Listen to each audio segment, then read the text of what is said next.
around circles. Are we good? It turned itself off. 1 second.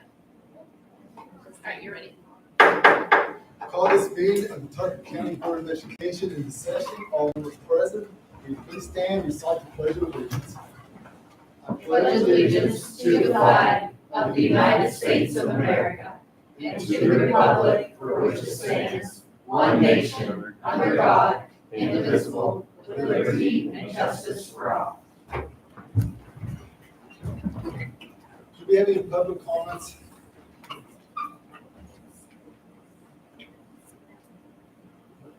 Student delegations? So we're down to Golden Horseshoe recipients. Tucker Valley is lucky enough to have both of the winners of the Golden Horseshoe this year. So I'd just like to bring them up and recognize them. First, Miss Rachel Heil.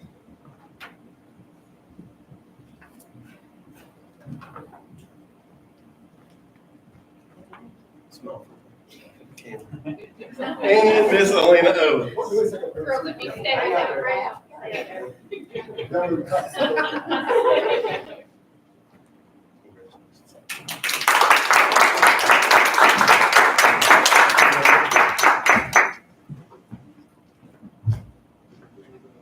Yeah. Buck, can I take a picture of you? Absolutely. I'll make you stand back up in front of the camera. Let's get back here. Right underneath the Tucker Valley thing. There you go. Perfect. We can do a little bit because that. Oh, I gotta okay. say she's Of getting the all light. that. Yeah. Screen it. And I can prop you. Very good. Are you okay if I post? Absolutely. Okay. Thank you. Good job.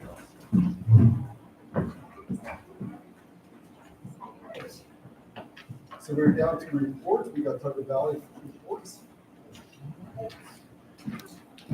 That's this up.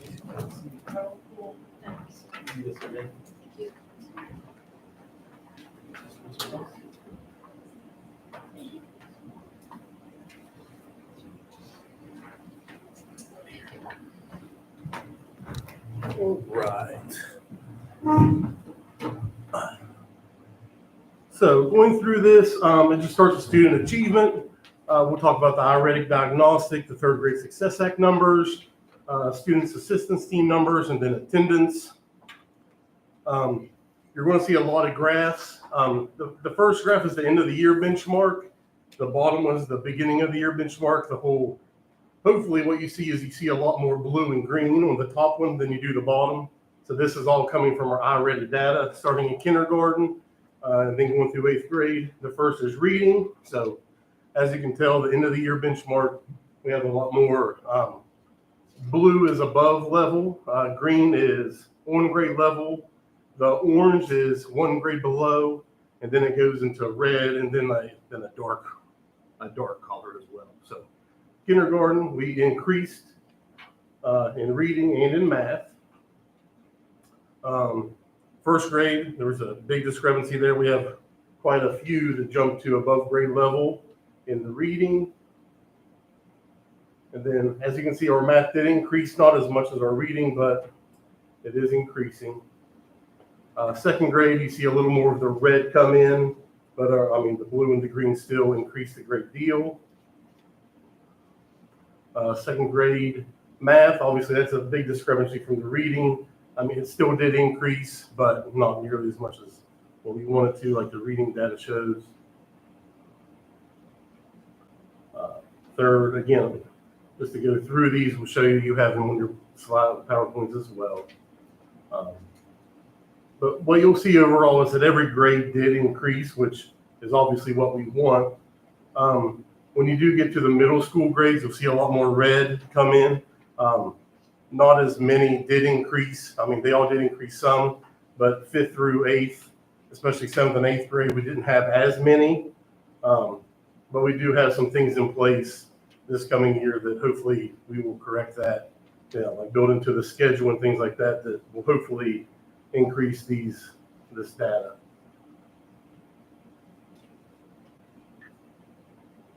Seventh and then 8th, there's not nearly as many. Quite a bit of red. The blue did increase, which is what we want. School-wide benchmark. This is from the beginning of the year to the end of the year in reading. Beginning of the year, 16% was on or above grade level. And then by the end of the year, we had 42% on or above grade level, which was a 26% increase. And that's in reading. As you can see, math, not nearly as much. Beginning of the year, only 5% was on or above grade level. By the end of the year, we had 30% on or above. So that's a 25% increase, and hopefully with the new math program and things that we're adopting next year, that increases even more. The Third Grade Success Act. This is where students that score 2 or more grade levels below the current grade level, they receive interventions in that area. So the beginning of the year, they base it off of each iReady diagnostic assessment. At the beginning of the year, in the middle, there was a total of 59 students that received interventions on that. And then by the end of the year, that last diagnostic they took, we would have cut that down to 21. So that many students tested out of that 2 grade levels or below. They increased their scores enough to get out of the intervention area for that grade level. So the interventions are working they're working pretty well in the elementary. And then with our second grade, we're going to have an interventionist in the room next year. I think it will just help out even more. This was one of our goals this year at Tucker Valley. Mrs. Falls did really well with this, the students assistance team. Beginning of the year, we had 71 students in the SAT, which is entirely too many. It wants to be around like 10% of your school population. By doing interventions and getting students out of the SAT, either into special education or exiting them from the SAT because their grades and things came up. At the end of the year, we were down to 36 students. So that was well within our 10% of our student population. So we were happy about that since that was a goal of the school. Attendance, which Ms. Amber's here, I'm sure she'll go over. Our average daily attendance for the year, the last paper I received was 93.098. Chronically absent percentage was 17.817. And then in Amber's under 10 for the win, out of all the students in our school, we had 170 students that qualified for that. So they missed less than 10 days of school all year. So I was really happy with the 170 students. Discipline, with a school the size of ours, it's the biggest one in the county. I really don't think the discipline was that bad this year. We had 119 incidents, 66 level 1s, 15 level 2s, 35 level 3s, and then just 1 level 4 behavior. We did have an ISS room this year, so I think that really helped a great deal instead of just keeping them in my little breezeway of the school or keeping them in an office or something like that.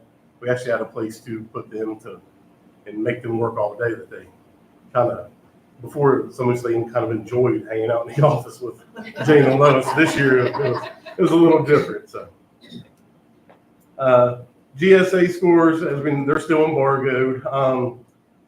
They aren't where we want them to be. Of course, we do have things planned, especially in the middle school with using our special ed teachers and the schedule. They're going to kind of have they're going to have 2 math classes next year instead of using like an intervention period, which I don't think was used as wisely as what it could be. We're going to kind of have double math periods and then like a double English language arts period.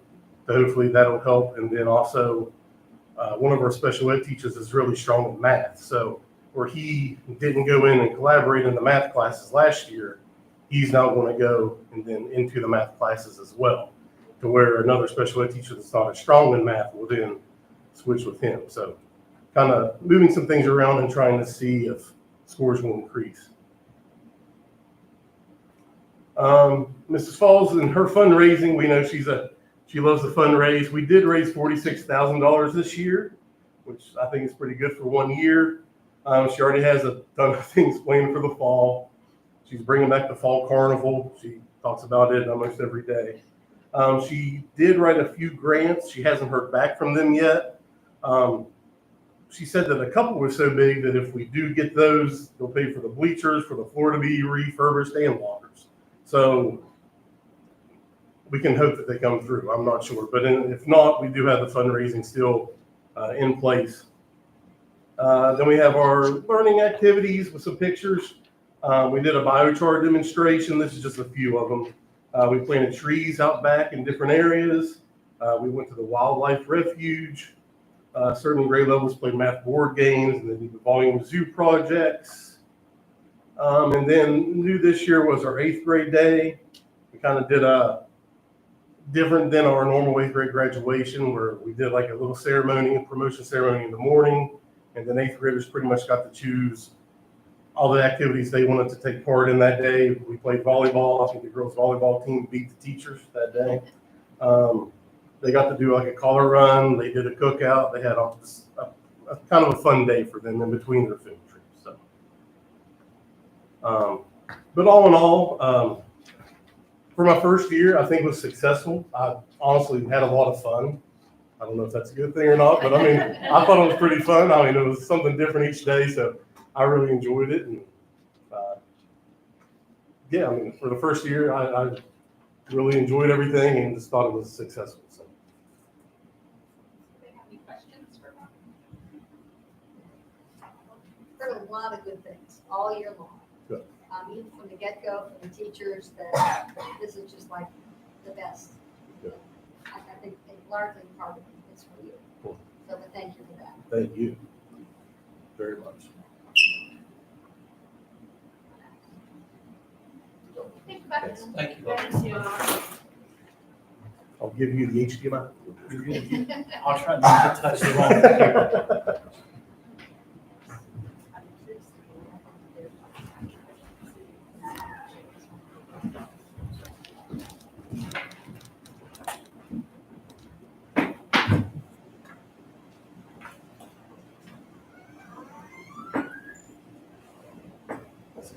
Alex Boyle gets in, we'll get the high school when he's ready. Well, I see that's his goal. Yeah. Bob says it's working. So I do it now.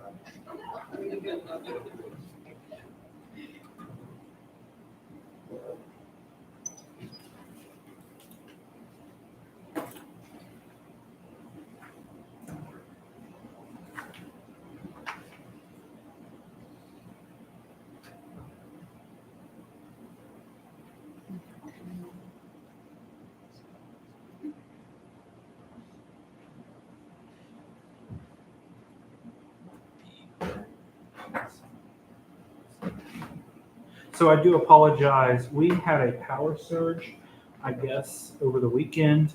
It knocked our copier out. On my way here, I was on the phone with Heart Office Solutions. So they are going to reset the office copier. My laptop is not connected apparently to the teacher's lounge room. So I am happy to email you the packet on everything you would have received. Same thing as Buck. I'm happy to send that over. The copier guy's supposed to be there noon tomorrow. So anytime after noon tomorrow, or I can send it over. So just kind of go, if you can't see anything, just please let me know. I'll read it and make it. So we use the PSAT as our kind of fall benchmark, and our SAT school day kind of serves as our junior benchmark. And then we do what we've done in the years past is we've used the SAT, an out-of-date SAT, as our spring benchmark. I'll get into that in a second, but we'll kind of start with what the embargoed scores here on the SAT school day are. Like Mrs. Lambert had said, I'm kind of limited on what Bucket said on what we can say. So those are limited. I mean, I'll just tell you, I'm not going to beat around the bush. They don't meet my expectations. They don't match the previous school year where we did, have pretty solid success. As you'll see here, probably the best thing that I can probably legally tell you at this point is they're going to match what I'm going to show you a lot on the benchmarking data of the freshmen and sophomores. Those tend to be about the same, so you can kind of pick up on that. We're in the process of looking at that. The College Board gives us what they changed it. Used to be they would give us specific standards and questions that we could go back and we could look at where we needed to get better. They've changed that. Now they use what are called, I just lost the name of them, threads or, can you remember what's the bands? That's it, bands. So if you go in and you find You look at the band, it'll kind of tell you as you try to, how you can advance from one band to the next.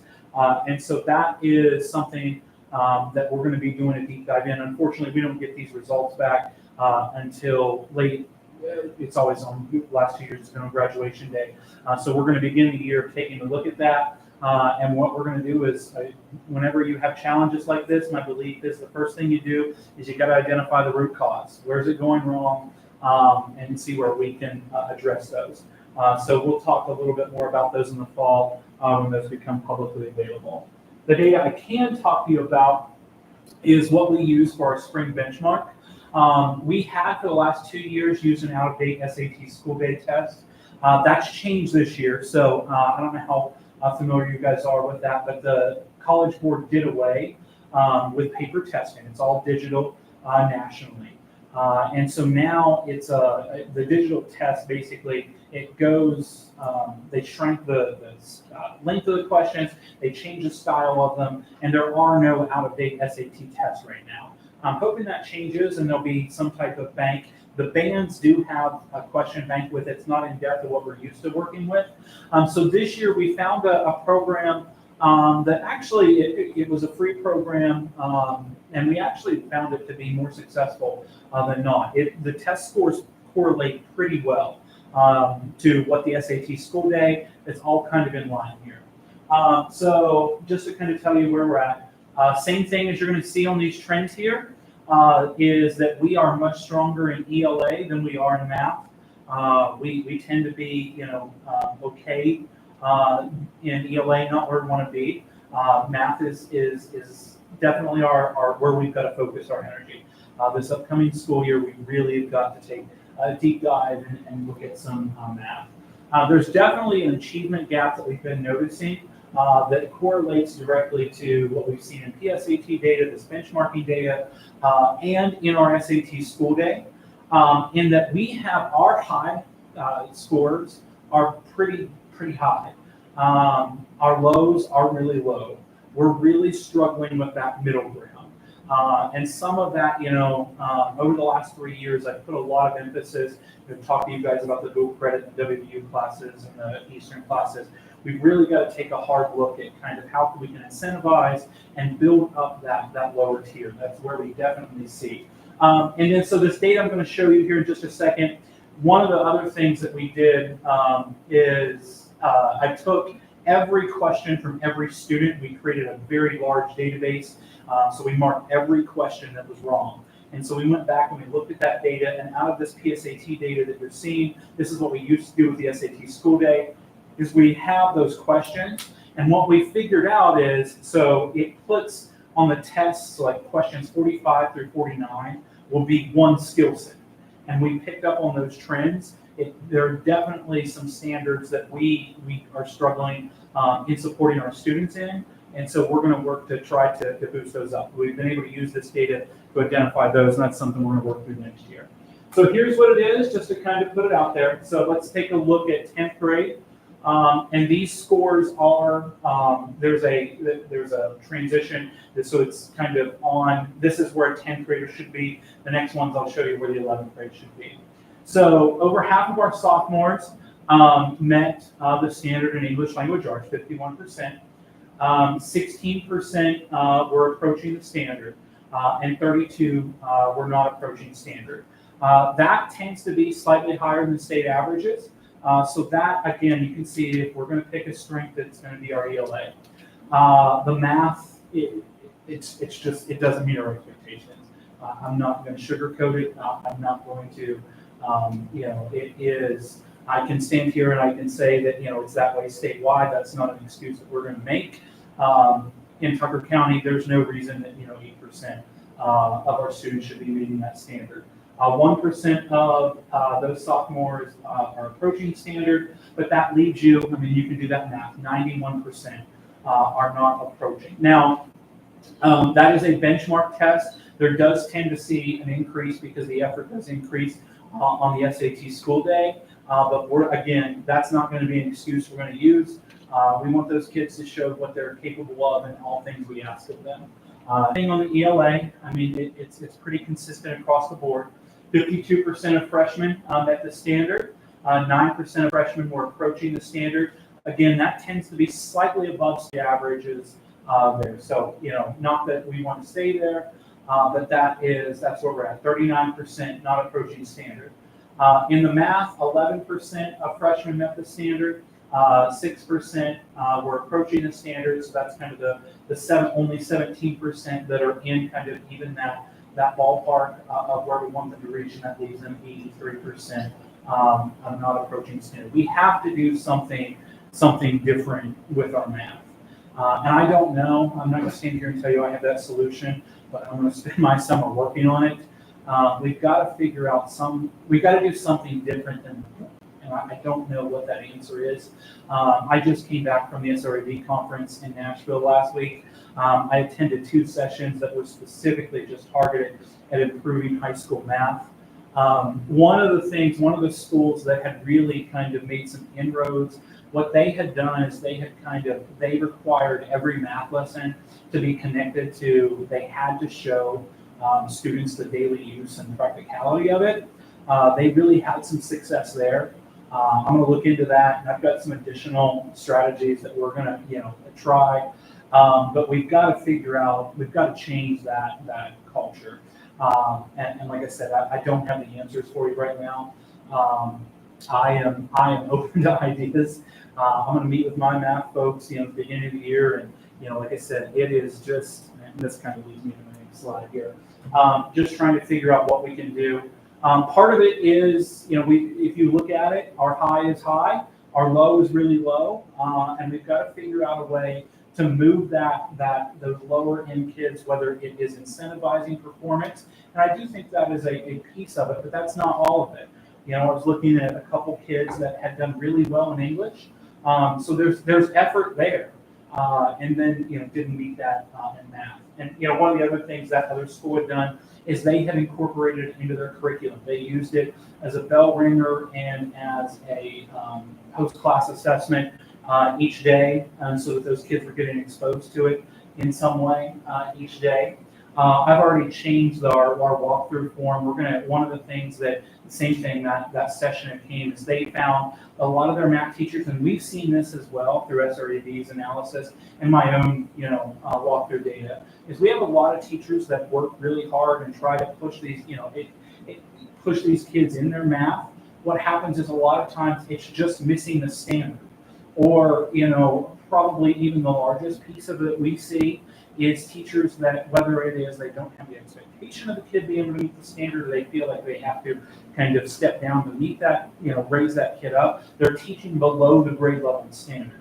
And so what happens is if you're always kind of reaching down to try to bring that kid up, you never raise that bar. And that's really, something we want to focus on is we've got to get to that grade level standard. Yes, there can be time for reteach and, reinstruction, but there has to be a point where that standard is taught. It can't be abandoned. Otherwise, you're just continuing that epidemic of that. And so just kind of there. I am going to, right now, we have not seen other schools' SAT scores. That's something that I always compare. I don't know if I've told you that there are a dozen schools that I like to compare us to. I like to know, and we talk to the kids about that. They're kids or schools we play in athletics. And we say, hey, we want to beat these folks on the field, on the court, but also in the classroom. So I'm always looking at how we compare to other schools. When that comes out, I want to identify any school that's making strides mathematically and see, there's no reason to reinvent the wheel. If it's something we can duplicate, that's what we want to do. But like I said, I'm not going to sugarcoat it. We have a math problem. We really do. I'll just kind of pause there. Do you folks have any questions on that? I've got some other pieces here that I'm going to get into with you, but just kind of happy to take any questions on that part. Who does the test analysis, the questions? I think that's a great strategy. Who does that? I'm just questioning. So me, I built at the end of this, after my staff was, because it's a long process. So I took, and so I sat down in my office after everybody was gone. I brought Mr. Shahan in, and we took, after the kids took that test, we went through and we took everyone, and the teachers had to, when the kid submitted the test, they had a form, and they had to mark each one, highlight each one the kid got wrong. And we just took it into a Google form and marked all 1 through 100 of them just to identify those. And it was crazy to watch, because when you start seeing it, you can see those, like for example, one of the top one in math was question 45 through 49. And you're like, oh, did they just give up on that section? But no, once you look at it, they didn't know that standard. And it's 4 questions on that standard. And so, like, to get that's something we've done over the last few years. We had success with that the previous year. We did not obviously have that success with that this year. We're going to continue with that strategy. I'd like to talk to the staff about it's picking the low-hanging fruit. You know, if we can pick off those standards that we know that they're specifically weak in, that's why it's worth the effort in it. But it was really neat to watch those standards kind of populate. But then that won't stay with me. That will go into our math department. I have those questions that they have. That will go into our English department. But we're also going to talk about the positives, because on the other end of that, there are questions that like we nailed. And so unfortunately, that's what they took away from the SAT. We don't have that data anymore. Am I right on that, Amber? That's how you understood it. Unfortunately, that's the data they took away. I think I've told Amber, because I'm super frustrated about that, because that was my where I could really pick up real points right there. But we're going to figure out these bands and figure out how we can do it, how we can move those. We're going to get there.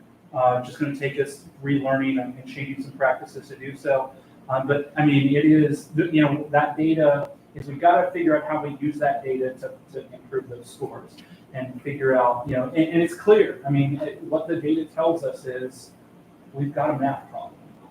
I'm not gonna, I can't hide that. I understand, you know, that you don't have a path forward for that at this time. Yeah. When you come back in the fall, can I request that you address that and let us know what you decide to do? Yeah, absolutely. That was already planned on my end anyways, because I think we do in the fall, right? And that's something that, you know, I'll bring back to you every year and give you what that is. And I just don't feel comfortable in me completely dictating that policy at this point. I want to, you know, consult those math folks. That's not my background. But yeah, absolutely. That will be absolutely going to be a part of that. I'm really interested for obvious reasons. And, yeah. So, And we're gonna back to the drawing board, and we're gonna figure. You know, I'm fully supportive. I really commend the elementary schools for this, and I forget the name of it. This new curriculum. I think that is. I'm really interested to see what that data is, just because I'm sure you guys probably feel the same way. Like, we just got to do something to step out of the box, and so we'll figure out what that is. And so that's where we're at with that. Any further questions on that? And I said I'll promise you an update on that October. All right, so I'll move on. Amber, so confirm my numbers for me. It was around 10% better on the chronically absent. Is that right? There were several numbers out there, so I didn't put an exact number, but so we did. So we'll kind of move to the positive. We did make real strides as far as our chronic absenteeism rate. 10%, which is, I believe the state recommends aiming for around 3% a year. 2 to 3%. And Yeah. yours was 10.51%. So, you know, that is kind of the opposite of the test scores. We did make some real strides in there. That credit is Erin Marks. She worked really, really hard. Those community and schools physicians have been a wonderful addition to Tucker County Schools. I can't thank them enough. Just some of the things, because I like to let you all know when I'm down here, some things you might hear about in the community and you get asked about. We really put, I realize I listed that twice.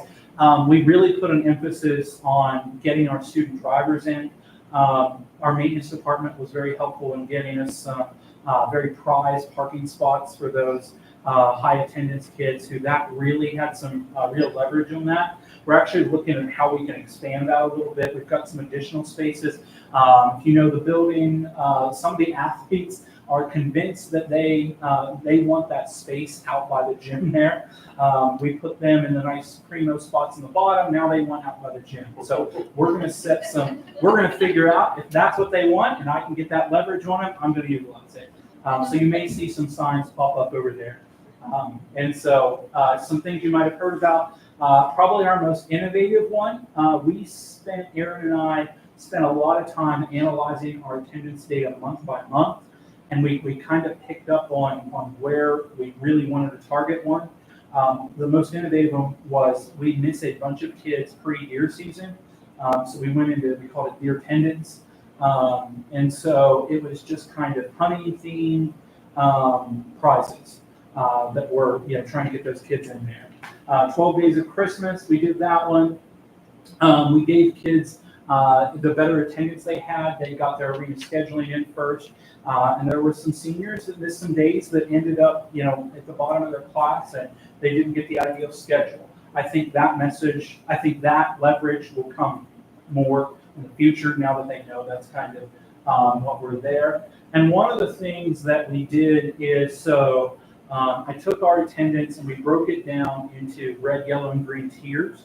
And so those tiers would come out, a kid could be red, and that indicated they were chronically absent.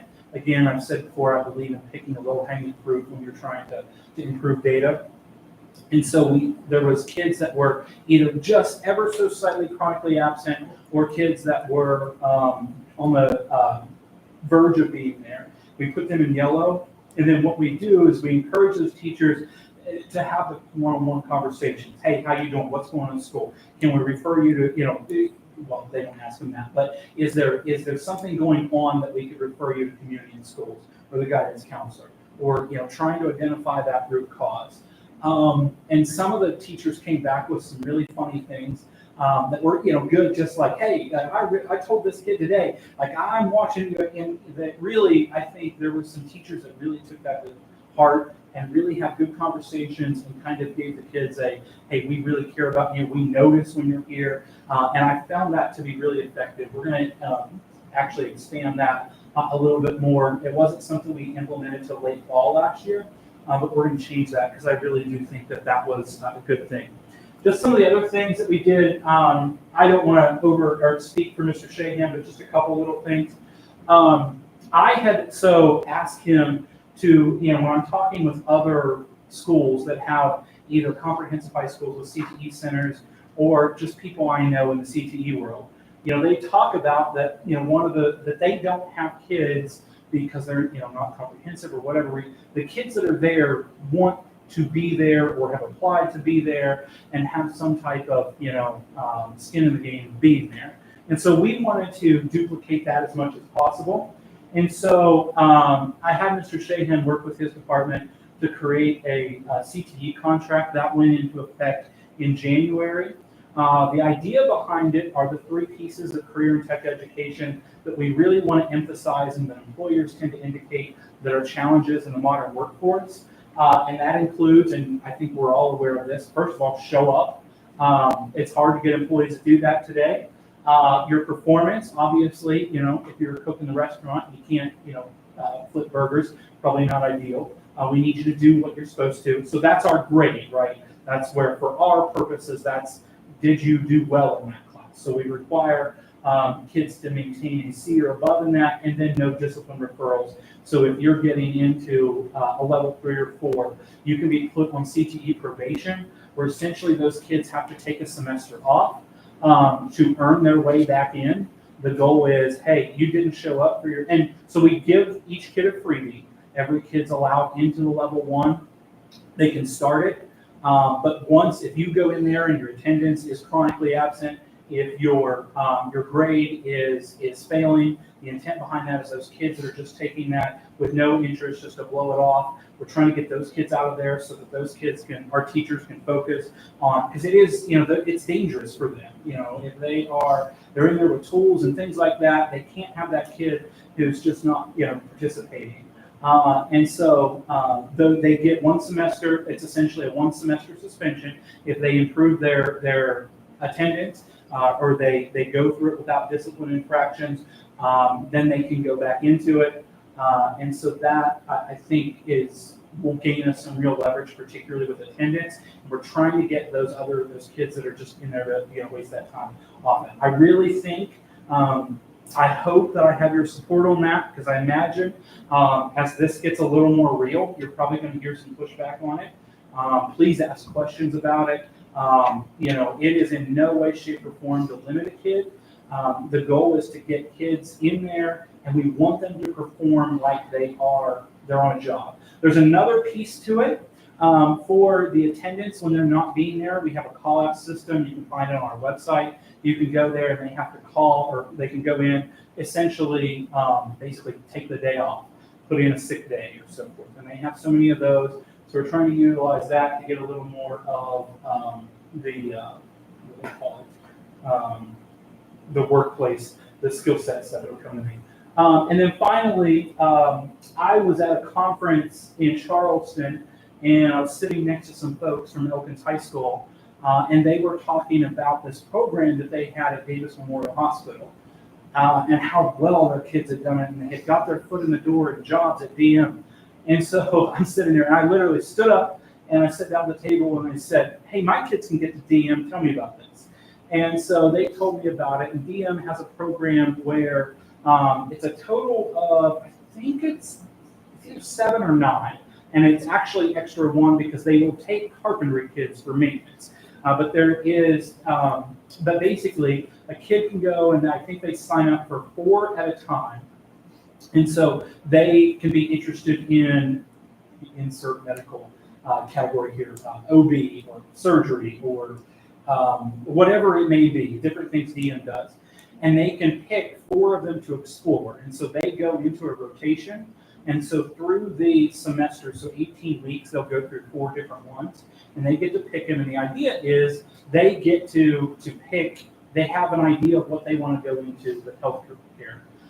And so the real nice piece about this is this will become the first paid internship for the high school. Each of these kids will be paid by the hour. They have to apply to these jobs.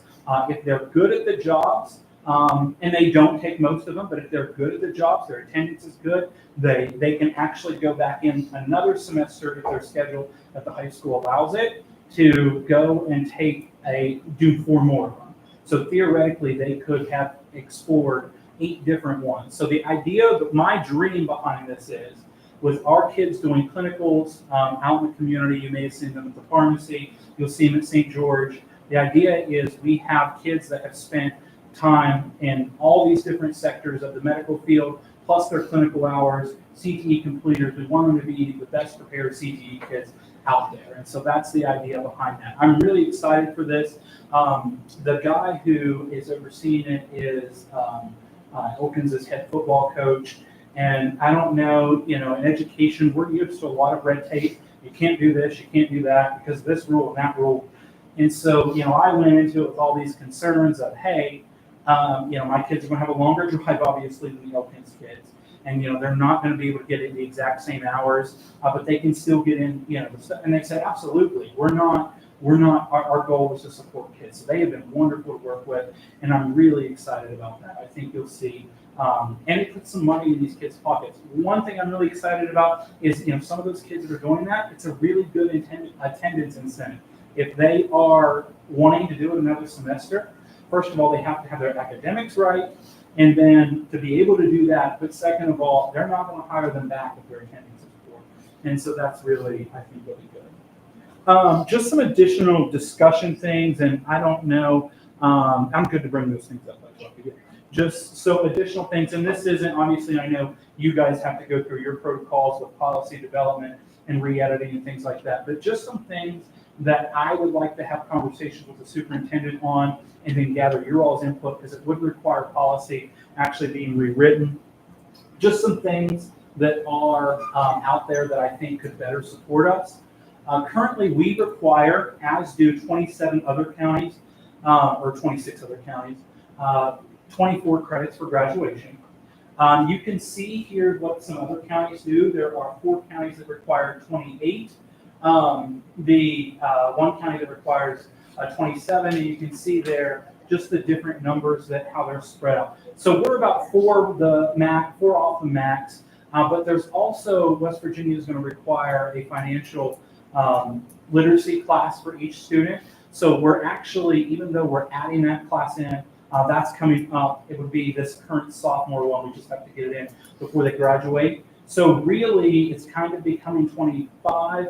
But what we're seeing is because, we do have a block schedule, which one of the advantages to a block, and I understand there are downsides to it, is that we do get the kids more, they can take more than ever. They can go, it allows us to have the double and even triple CTE completers.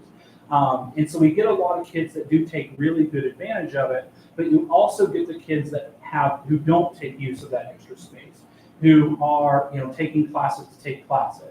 And if we can offset that by making them pass more of them, that would be beneficial to us, I believe. Because right now, we do have, you figure we offer a kid 32 opportunities to earn 24 credits.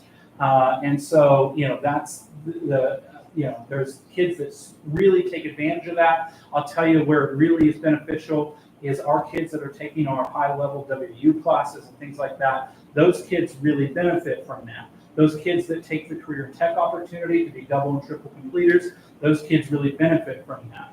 The kid that is, not taking, is just trying to get through their 24 to be done with it, those kids do hurt us because they go in, they can blow those classes off. So that's just something that,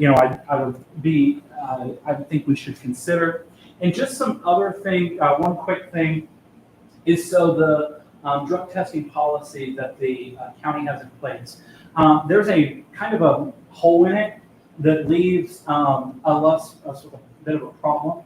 Our kids that are using very frequently, whenever they have those high numbers, if the board's intent is to get them to quit using that substance and to reduce that number, what happens is we ran into a few kids over the 3 years now, I think it's been in place, where they'll start super high, they will quit, but they can't get that number down to a 0 that the policy requires within the 2-week window that we have to retest in.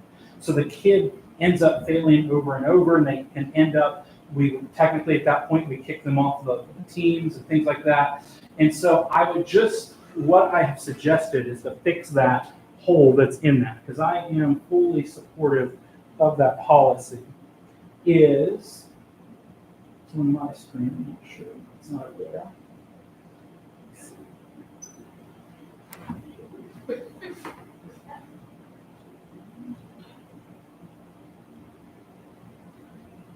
Maybe unplug the HDMI and put it back in.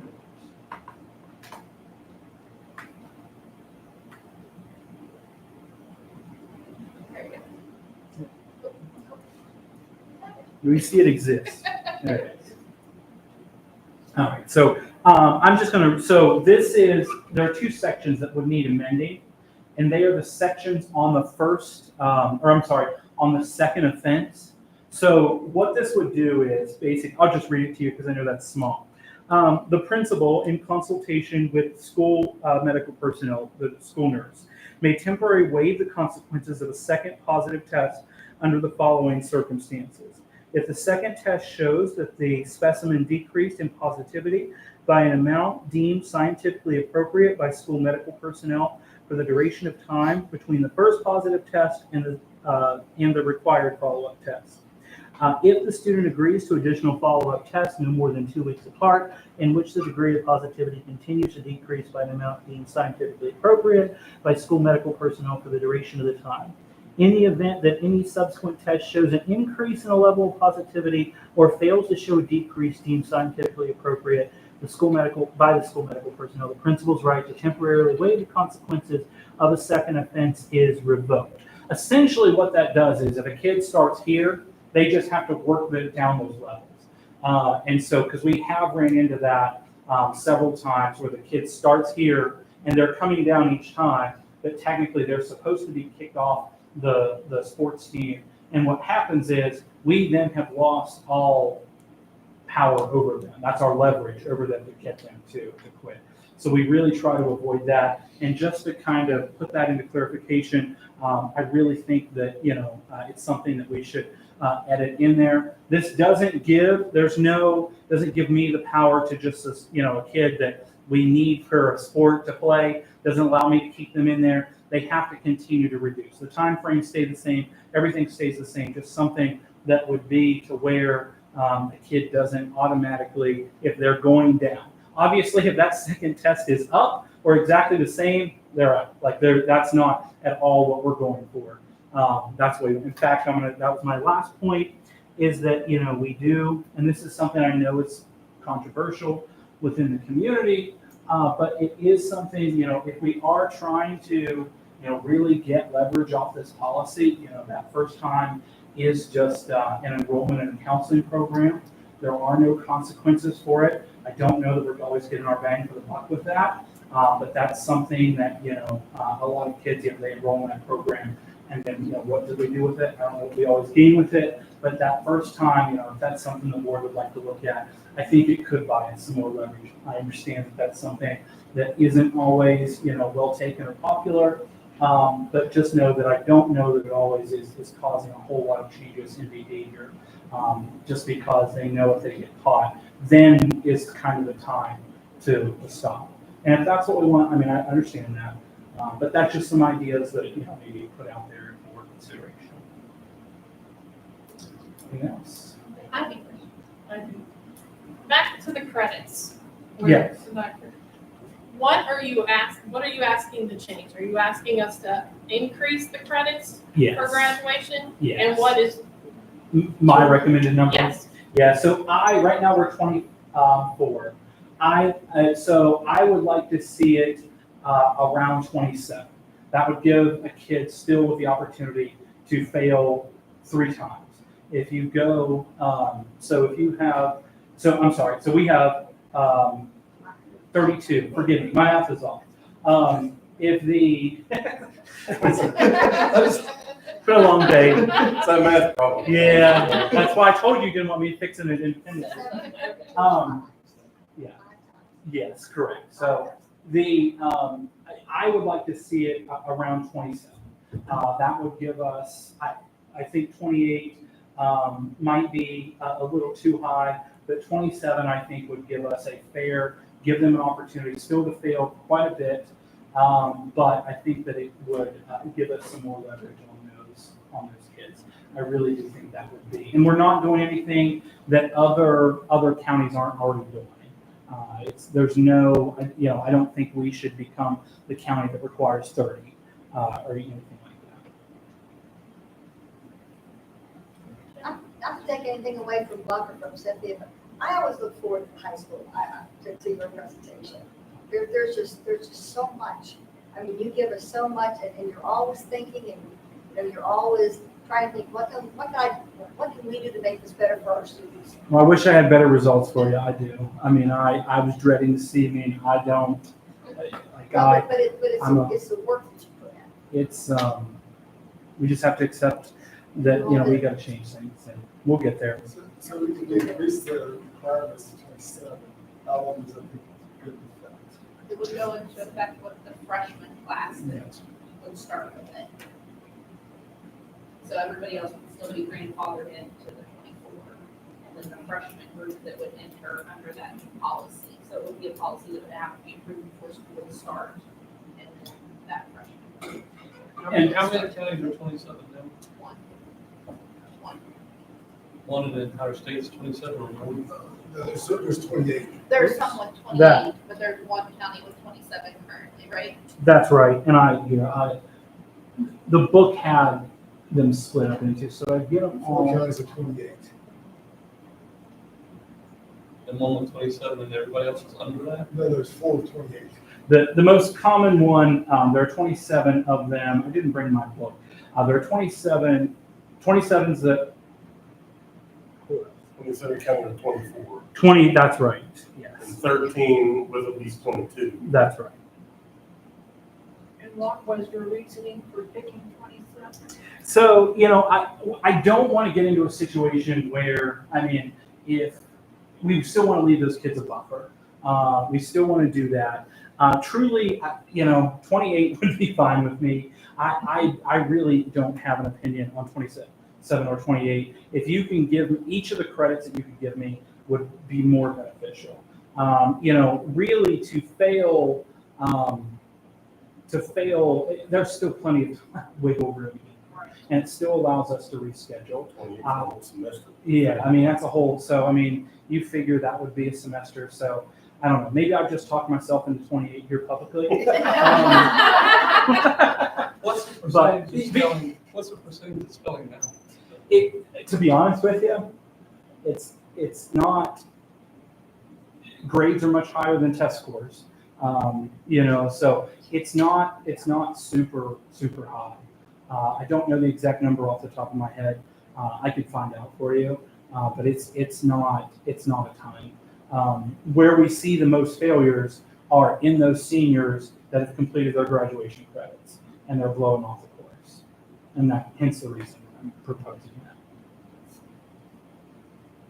And those credits. Remember, work studies are credits. Those are credit-bearing classes. So kids could still earn 2 of those credits out here working for something. They can earn those credits through DM. That counts as a credit. So those still exist for them. So theoretically, that would just, if you go to 28, that 26 of them would be in the building, but 2 of them can still be outside of it. So that doesn't really, those kids would still have an incentive to do that, and it can even incentivize them to go do that stuff and do it well. Do each of those work study classes have a syllabus on file in high school? They don't. That's something that we have. We worked on it this year. We've still got to make some improvement because that program is growing, and it's growing because of those extra credits. There's more room there to do it than there's ever been before, and so right now there's a packet that the employer completes of here's what my expectations of the student is, and they turn those into their CTE person, and they evaluate those. We want to get into where we've got random checks on them and doing some different things to kind of surprise them, because that accountability piece is hard because it's not in our building. We want to do a better job of that. I've even the state has, it's called an experiential work document. I would like to maybe bring that in-house. I don't love the state's document. And then there's a system that Mr. Shahan requires them to use. It's where they basically put in their hours if they were in there, and that's how that's documented through there. But the standards are ultimately based upon the employer of how they want to. Well, even if it's an employee, the employer made up, list, it's something that you would have in the high school, that if somebody came in and wanted to take this particular, work study or whatever, you could say, well, this is what you'll have to do, this is what, just give them a look, see what that would be about. Like we can, if the employer, we were happy to pull like the previous ones, of what there is a document in place that's kind of, think of it like a contract, is kind of more or less what it is. And do you have one of those at school? We do, yeah. They get, we give them the first week of school where they still have to come to our building because we want them there that first week so we can go through policies, expectations, all that stuff. So they have that first week of school that they're in our building, and then they begin the second week of doing that. So they turn that back in. Is there any concern with raising the credits required that the low achieving student comes into their junior year, they realize that they're not doing that well, their senior year, like, no need for me to come back, I might as well drop out. I mean, And then it counts against our graduation rate. that is always a risk. It's hard to get rid of egg on your face once you get it, so. It is a risk, and that's where that number is subjective. Of what, like the balance of giving that kid wiggle room, but also being careful not to water down one of our diplomas. Like that is exactly why, you see me kind of flip between 27, 28. That's that balancing act. Like, I wish I could tell you that this is the magic number, but yeah, that is always a point of consideration there. And we do have kids who participate in credit recovery Mhm. over the summer, usually seniors, to try and get that graduation under their belt when they have made decisions that. So there is something, like a safety net, There is even a with that. Credit recovery, yes. Yeah. You'll see, I hope I'm stopping me if I'm misspeaking here, Kim. You'll see, like in some of her reports, that it shows a graduation rate that's lower, but we did not have any dropouts this school year. So, like, it's a little misleading, but yeah, like that could lead to that problem. I should have mentioned that. We did not. We had kids go to homeschool. But those kids really weren't generally behind. It wasn't. The There's students that we appealed were still those Ridgeline students that started with us, the last group, that we weren't able to track where they went after Ridgeline closed and they left us. So that hurt our graduation rate. It wasn't any dropouts of Tucker County students, but it did affect us this year. Fingers crossed they're gone. I said the same last year. They're back. Hopefully they're out of our data because they go by a 5-year cohort. Every year I set an appeal on each of them. They, at this point, I copy and paste the appeal, they copy and paste the response back, but it's kind of the point of it. I just want to caution you though, if you're looking it depends on which data pool that you're looking for, because if you're looking at special ed, it will show a dropout because everything lies behind an additional year.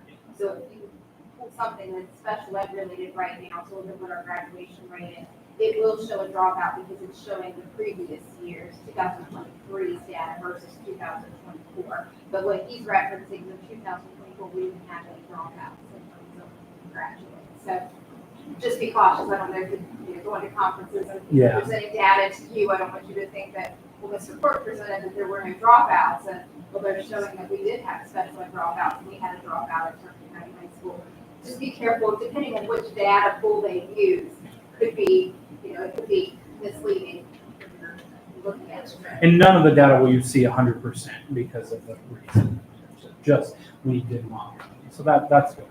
That's something we can take some pride in. Thank you. Thank you, sir. Appreciate it. Thank you, Mr. Court.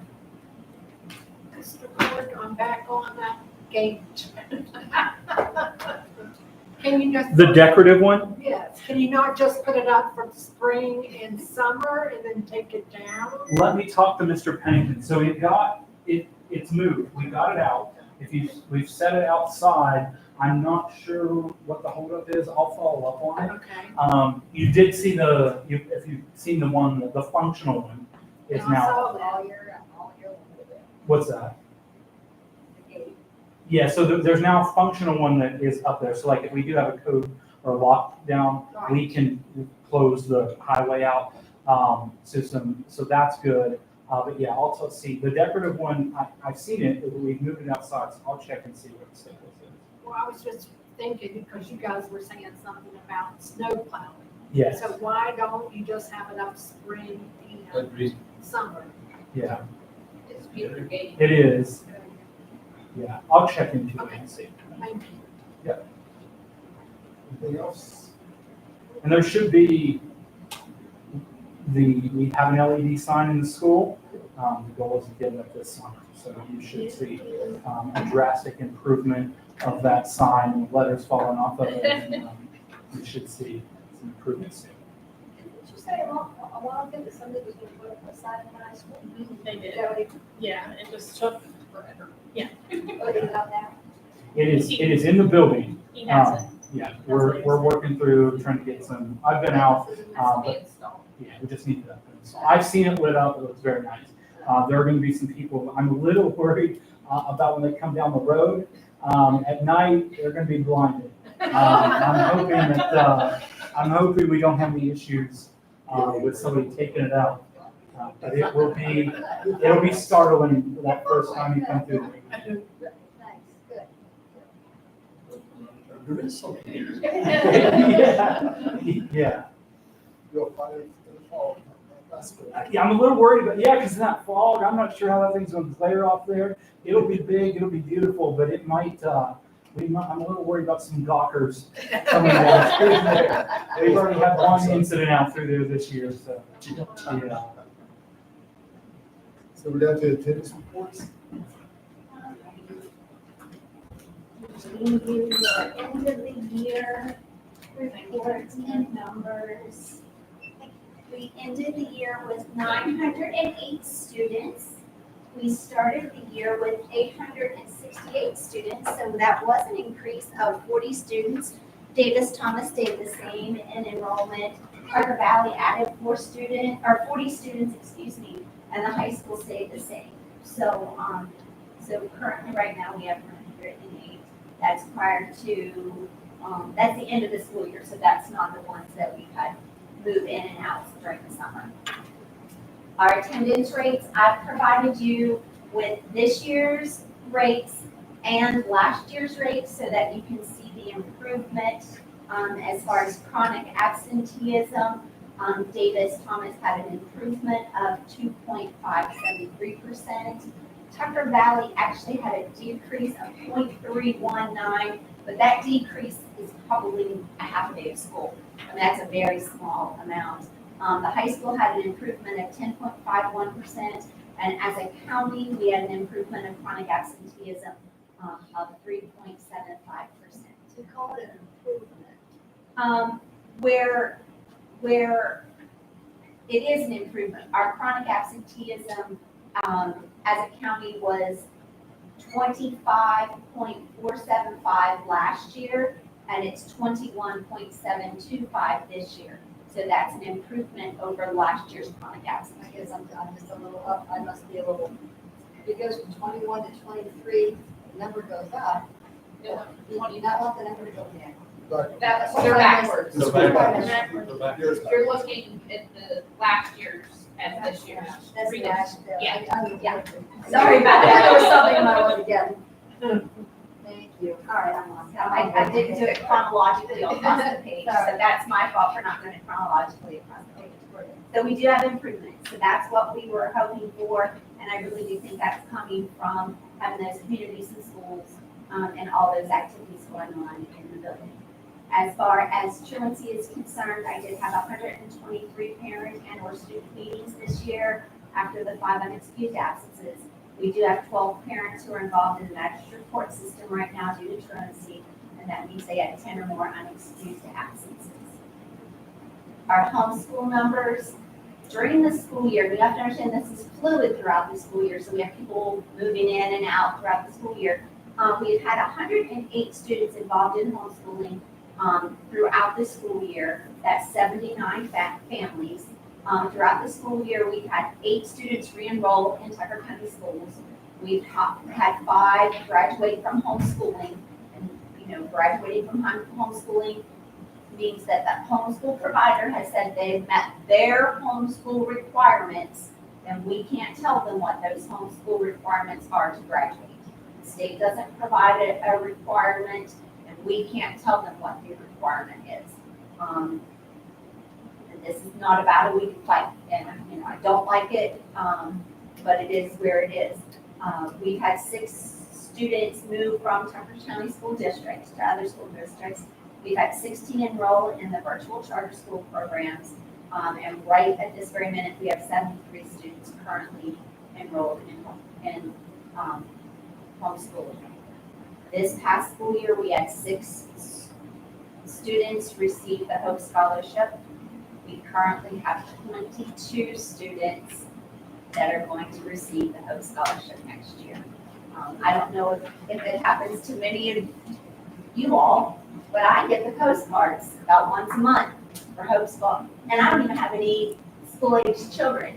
And it's addressed to me, and it's a mass mailing about the Hope Scholarship. So they've got a lot of money supporting their program, supporting school choice. But right now, we are at 22 for the school year. As Mr. Clark said, we had 0 dropouts, which is wonderful. The next page back goes over each of the individual schools, the number of 3-day letters, the number of additional letters, the number of parent meetings, and the number of truancy filings I've had in each of the individual schools, and then the total school year. The following page, I believe, is, Kathy, I think that this is something you asked for at one point, and I think that this is what you were wanting from me, the third page back. The third page back is each 9 weeks broken up by just those 9 weeks. So it is what our attendance rate was in each school in a chronic absenteeism for the first 9 weeks, which would have been August 29th through October 26th. than what the exact numbers were for just that second 9 weeks, October 27th through January 12th. Then the third 9 weeks and the fourth 9 weeks, and you can see that obviously the third 9 weeks is a rough 9 weeks because that's when all those illnesses happen. That's when Buck has classrooms that have 7, 8, 9 kids absent because the stomach bug hits it and it goes through every student in that classroom. And you don't know why it doesn't happen to every kid or why it only happens to this second grade class, not that second grade class, but that's where that third 9 weeks is when we really get bit with the illnesses. And then I think fourth 9 weeks, we get to that, we're done slope. And the communities and schools coordinators and I have talked about we really have got to do a much stronger effort that fourth 9 weeks of making sure that we're encouraging kids to be there every day, that we have academics going on every day in the classroom, that there's a need for the kids to be there every day. And then, I'm sorry. Go ahead. Sorry. How do you get the numbers in the black? that's the year, that's all, All four of these averaged? all, that's what the final is for the entire school year. Oh, because I was looking like 4 of these, and then comparing this one to these 4. I just wondered how you got that number. I don't do the math. I put the dates in Weavis and Weavis pulls them out. I see that it doesn't logically seem to work, but that's what I do. Weavis does it. I'm sure. Weavis does it because you know, Kathy, I'm not the math person. No, you're better than math. So thank heavens we have a program that can pull that data from me. So, so that last column is 829 to 531.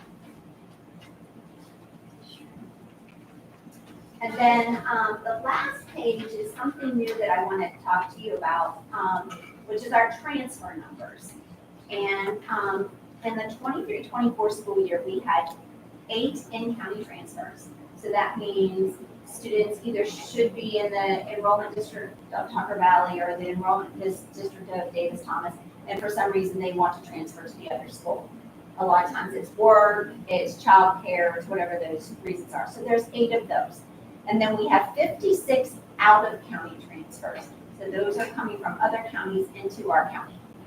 Of those 56 out-of-county transfers, 12 of those students are at 90% attendance, which means they've had 18 days absent. 12 more students are less than 90% attendance, which means they have more than 18 days absent. So that means they are in the red. I gave you the 90% and then the less than 90% because that's 24 kids that are right there, either on that bubble or in the red, that is causing our chronic absenteeism numbers to look the way they do. I even have a couple from other counties in the court system. I filed truancy on them. We have 6 or more that have 6 with more than 10 tardies, which trying to explain to parents the disruption that you are doing in a classroom when you come in late or you call for that child to leave early and what that's doing to every child in that classroom. Parents who do it don't get it, but it's a problem, and we know that it's a problem. There's new guidance that came out last Friday from the state that says your policy may include circumstances under which a non-resident or resident placement may be revoked due to chronic absenteeism, tardiness, behavioral infractions, which is level 3s and level 4s, or failure to comply to agreed upon conditions. What I would like to ask is that we as a county look at updating our transfer policy. The first step would be to update the transfer policy. The second step would be to inform those parents of that update. So send every parent a letter that they have to sign off on and send it back so they've all been completely aware, and then work through the attendance issues with our multi-tiered system of support, what we do with all students. And then at the end of the 9 week, or at the end of the semester, the third 9 weeks and the end of the school year, if they are chronically absent and they are affecting our numbers, which the state is telling us we've got to get our numbers under 20%, then we revoke their transfers and send them back to the counties in which they belong. I think we need to give you the tools to do it. That's a great idea. I agree. Thank you. You're only leaving the second semester out because of that's when they're sick. No, I'm leaving the first 9 weeks Oh, out the first one. because Okay. we don't have enough First semester. days in that if a child would say, get sick and miss a week of school, then that would put them chronically absent. But what if that's not their normal attendance pattern or attendance history? I don't want to really hurt that child that it's not their pattern. I want to give them days to improve it. So that's why I'm saying the end of the first semester. I read this 9 months. Yeah. That's why I was like. I mean, if you're gonna transfer to this county, Yeah. come school. If you wanna be chronically absent, stay where you are. And I said that, I knew that there was a possibility that this was gonna happen, and I even brought it up in court, recently, that you do not reside in our county. If I'm given the tool where I can remove you from our county, I'm going to do that. Because when a child has missed 26 days of school for the last 2 years, so for 2 years in a row, they've missed 26 days of school, that's hurting Tucker County schools, and it's making it look like I'm not doing my job. So give me the resources to be able to do my job. So we will look at that, and hopefully I'll have it ready for the next board meeting, so we can do that at the beginning of August and make some Roll that out. Yes. Never ready for this year. Yes. Because I just think that we need, if we're not getting tax base from these families, and we're not getting anything from these families, and we've been telling families that if you're putting us at overage, and it's gonna cost us money to pay overage, we're not keeping these families. Unfortunately, what we do have happen is we have had multiple families be very fraudulent, to the point where I had a family provide me with a lease agreement, saying that they were living at this address. When they weren't. They weren't.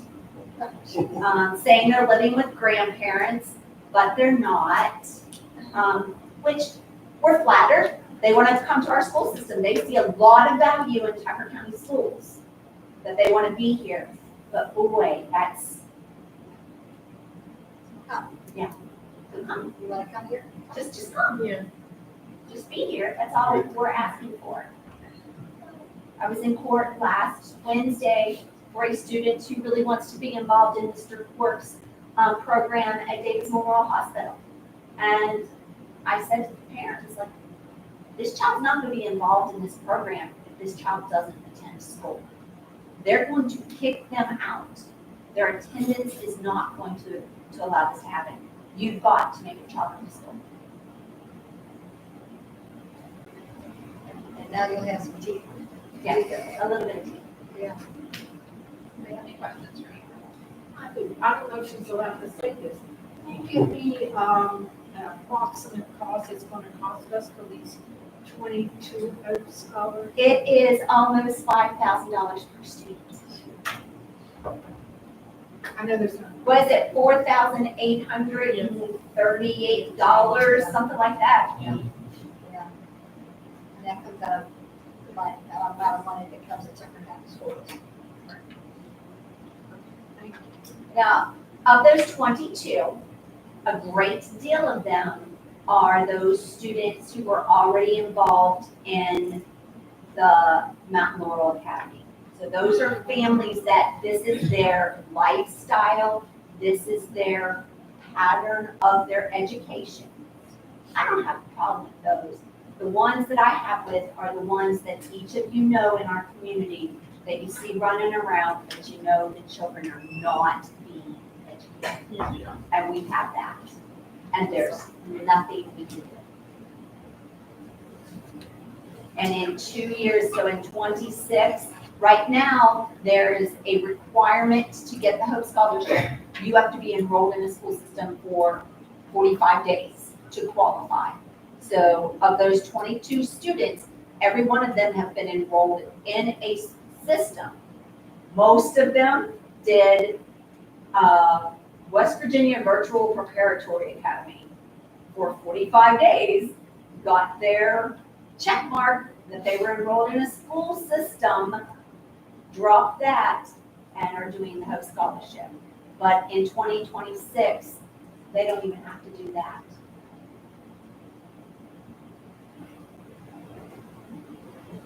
Unless we can get some politicians to make some changes.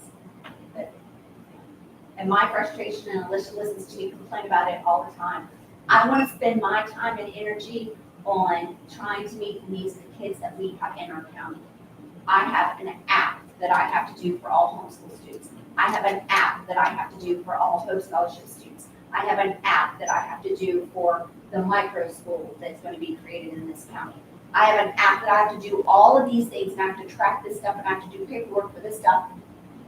When my time and energy should be on our kids that are enrolled in our school systems, what kind of programs can we put in place to improve our attendance? What can I do to help those kind of things, not the ones that are taking place?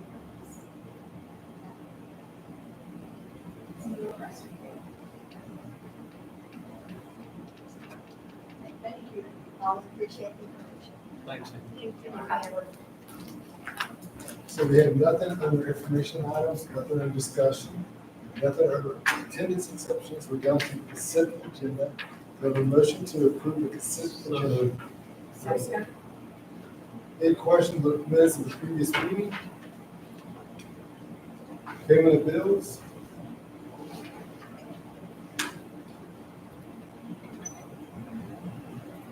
Student transfer request? And use of transportation. Any questions? All in favor to approve the consent agenda? Passes the 5-0 vote. We're down to personnel.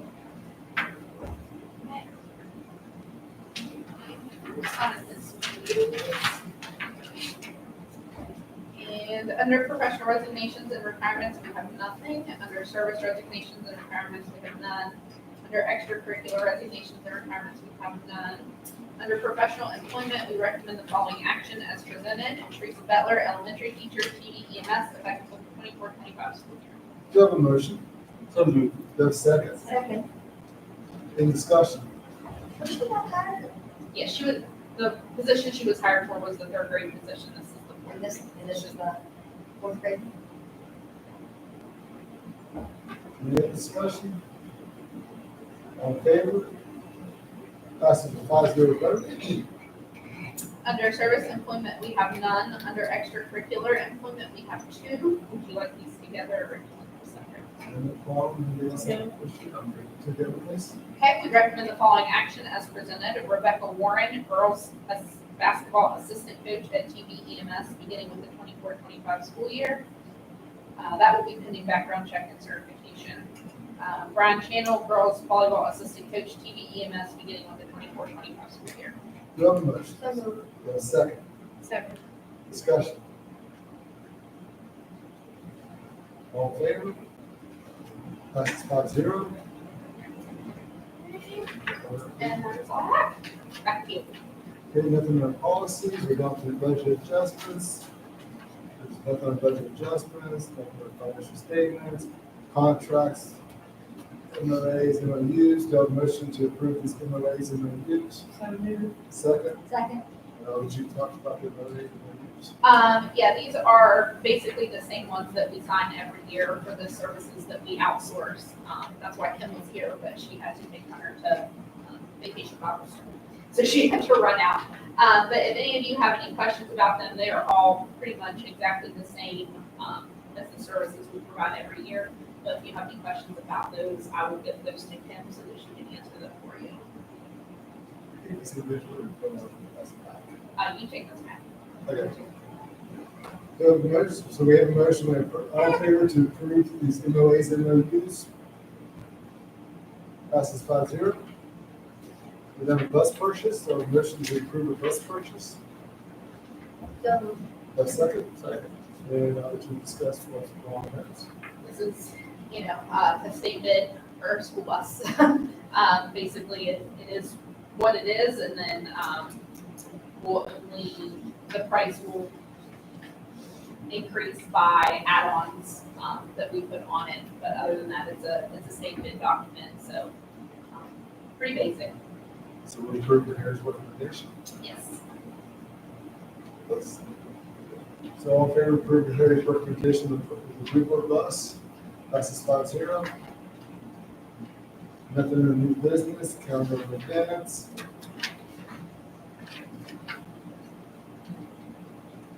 Nothing on calendar of events. So the next regular board meeting would be Monday, August 5th at 4:30 here at the Board of Education office. We have a motion to adjourn. Second. all together. We all jumped on that.